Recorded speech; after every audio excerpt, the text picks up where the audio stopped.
The Tunnel, 앤서니브라운.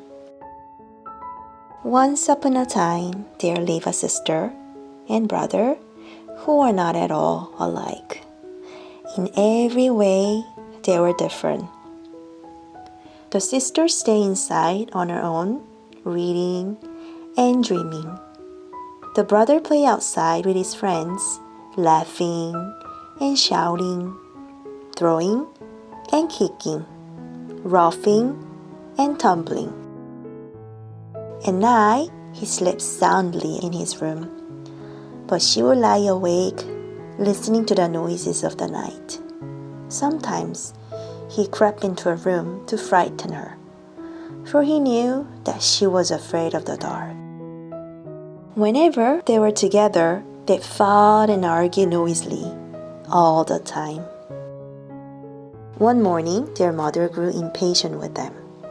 "Out you go together," she said, "and try to be nice to each other just for once, and be back in time for lunch."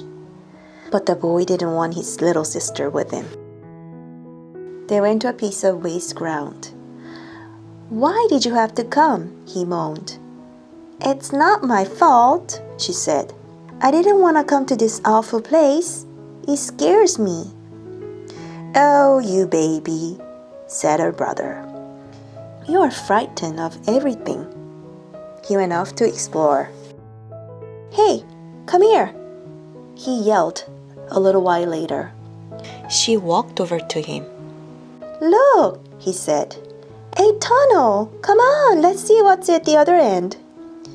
"No, you mustn't," she said. "There might be witches or goblins or anything down there." "Don't be so wet," said her brother. "That's kid stuff."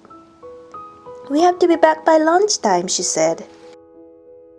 His sister was frightened of the tunnel, and she waited for him to come out again. She waited and waited, but he did not come. She was close to tears. What could she do? She had to follow him into the tunnel. The tunnel was dark and damp and slimy and scary. At the other end, she found herself in a quiet wood. There was no sign of her brother, but the wood soon turned into a dark forest. She thought about wolves and giants and witches and wanted to turn back, but she could not. For what would become of her brother if she did? By now, she was very frightened, and she began to run faster and faster.